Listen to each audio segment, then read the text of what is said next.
Era outono de 2015 e a pequena cidade de Alveraz, encravada nas densas florestas da América do Sul, parecia ter parado no tempo. As ruas de paralelepípedos, as casas coloridas com telhados de telha e o ritmo lento da vida rural davam à cidade um ar de tranquilidade quase surreal. Para os adolescentes que cresciam ali, no entanto, a monotonia era um fardo pesado. Marina, uma jovem de 16 anos, era uma dessas almas inquietas. Ela passava os dias sonhando com algo maior, algo que quebrasse a rotina entediante daquela cidade esquecida pelo mundo. Marina era alta, de cabelos castanhos longos que sempre pareciam capturar os últimos raios de sol. Seus olhos verdes eram curiosos e observadores, sempre em busca de algo novo para explorar. Ela era do tipo que lia livros de mistério até altas horas da noite e assistia a documentários sobre lugares distantes, imaginando como seria escapar daquela vida pacata.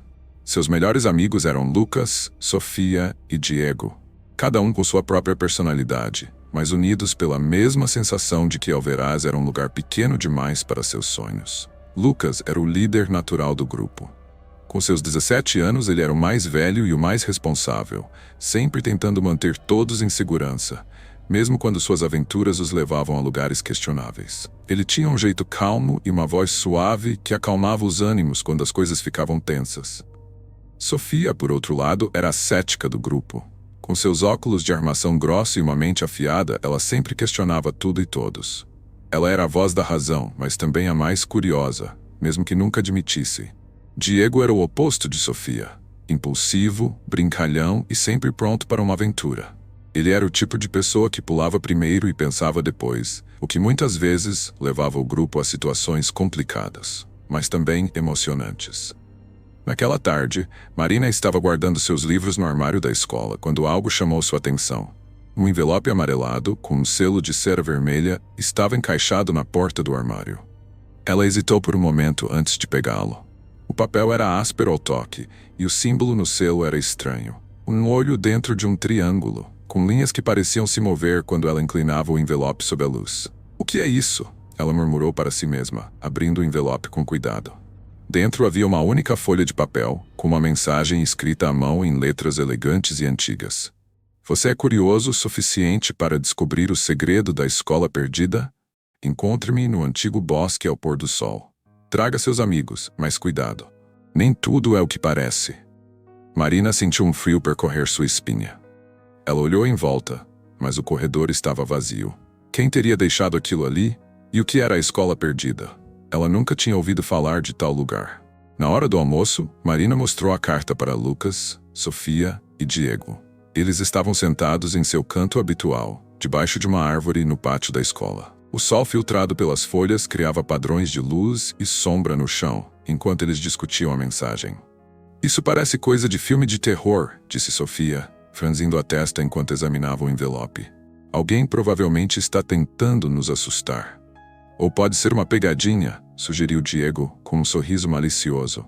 "Tipo aquelas histórias de fantasmas que contamos naquela noite de acampamento." "Mas e se for real?" perguntou Marina, seus olhos verdes brilhando com excitação.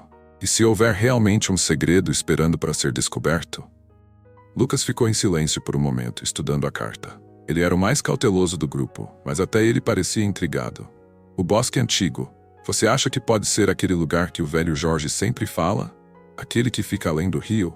"Exatamente", disse Marina, animada. "Ele sempre diz que há algo estranho lá. E essa tal escola perdida pode ser algo que ninguém mais conhece." Sofia suspirou, cruzando os braços. "Isso é uma péssima ideia. Vocês lembram o que aconteceu da última vez que seguimos uma dessas pistas misteriosas? Quase fomos presos por invadir aquela fazenda abandonada." "Ah, mas foi divertido", disse Diego, rindo. "Além disso, o que mais temos para fazer? Estudar?" Marina olhou para Lucas, esperando sua decisão. Ele era o líder, e todos respeitavam sua opinião. Ele hesitou por um momento, mas então assentiu. "Vamos dar uma olhada, mas prometam que vamos ter cuidado.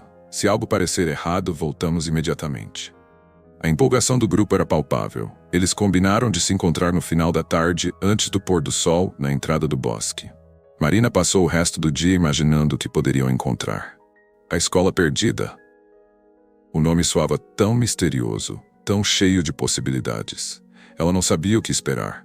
Mas uma coisa era certa: sua vida em Alveraz nunca mais seria a mesma. Quando o sol começou a se pôr, pintando o céu com tons de laranja e roxo, o grupo se reuniu na borda do bosque. As árvores altas e densas pareciam formar uma barreira intransponível, e o ar estava carregado com o cheiro de terra úmida e folhas caídas. O silêncio era quase opressivo, quebrado apenas pelo canto distante de um pássaro. "Prontos?" perguntou Marina, segurando sua lanterna com mãos um pouco trêmulas. "Prontos?" respondeu Lucas, com uma determinação calma. "Vamos lá", disse Diego, com um sorriso confiante. Sofia apenas suspirou, mas seguiu o grupo, sua curiosidade superando seu ceticismo. Eles entraram no bosque, seguindo um caminho estreito e pouco usado.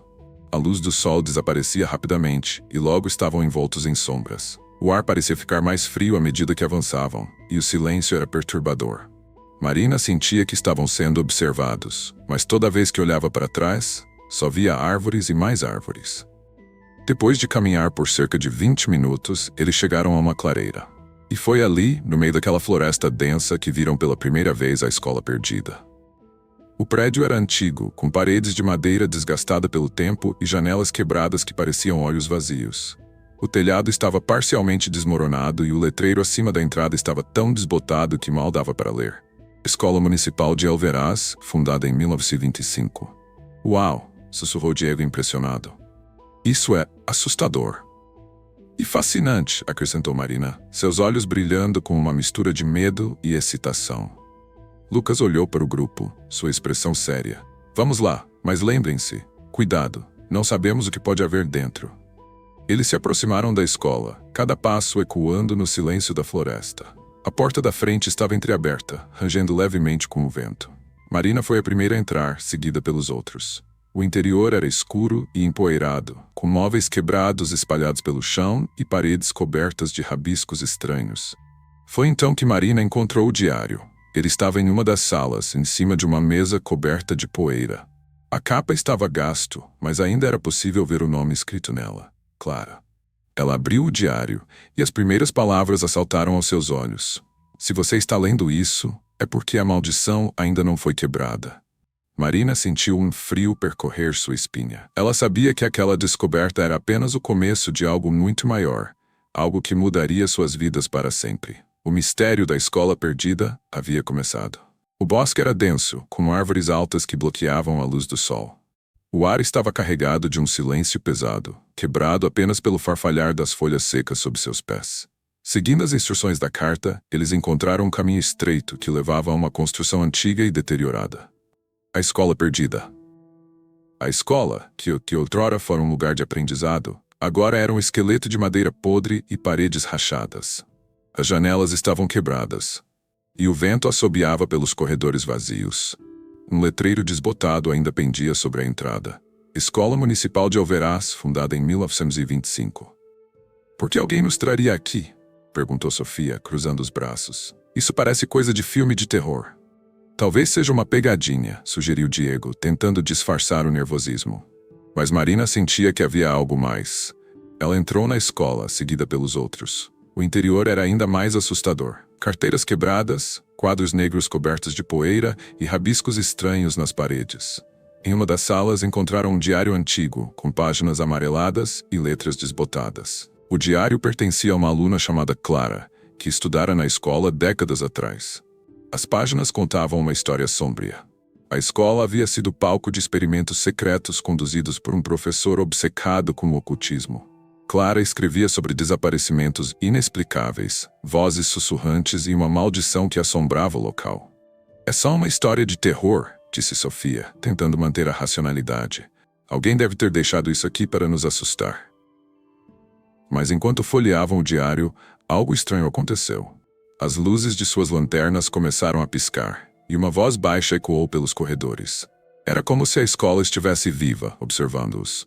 "Precisamos sair daqui", disse Lucas, sua voz tremendo. Antes que pudessem reagir, a porta da sala se fechou com um estrondo. Eles estavam presos. Enquanto tentavam abrir a porta, Marina encontrou uma última entrada no diário. "A maldição só será quebrada quando a verdade for revelada. Encontrem o que ele escondeu." "O que ele escondeu?" perguntou Diego. "Quem é ele?" Marina olhou em volta, notando uma marcação estranha no chão. Era o mesmo símbolo do olho no triângulo que estava no envelope. Eles removeram as tábuas soltas e encontraram uma pequena caixa de metal, contendo fotos antigas e documentos. As fotos mostravam o professor responsável pelos experimentos, junto com alunos desaparecidos. Entre os documentos, havia uma lista de nomes, incluindo o de Clara. Mas o que mais chamou a atenção foi uma carta do professor, confessando seus crimes e pedindo perdão. Ele havia enterrado os corpos dos alunos no bosque, sob o símbolo do olho. Com a descoberta, a atmosfera na escola mudou. O ar pesado dissipou-se e a porta da sala abriu-se sozinha. Era como se a maldição tivesse sido quebrada. Os amigos levaram os documentos para as autoridades, que iniciaram uma investigação. Os corpos dos alunos desaparecidos foram encontrados e a história sombria da escola finalmente veio à tona. Marina e seus amigos nunca mais foram os mesmos. Eles haviam desvendado um mistério que assombrava a cidade há décadas, mas o preço foi alto. A experiência os uniu, mas também os marcou profundamente. A escola perdida foi demolida e um memorial foi erguido em homenagem às vítimas. Mas às vezes, nas noites de lua cheia, dizem que ainda é possível ouvir sussurros vindos do bosque, como se as almas daqueles que partiram ainda estivessem à procura de paz. Anos depois, Marina voltou ao bosque, agora uma adulta. Ela olhou para o local onde a escola um dia estivera, sentindo um frio na espinha. A maldição havia sido quebrada, mas o passado nunca seria esquecido. Ela deixou uma flor no memorial, em silêncio, antes de partir. Enquanto caminhava de volta para a cidade, uma brisa suave passou por ela, como um último suspiro de gratidão. A escola perdida havia encontrado finalmente seu descanso.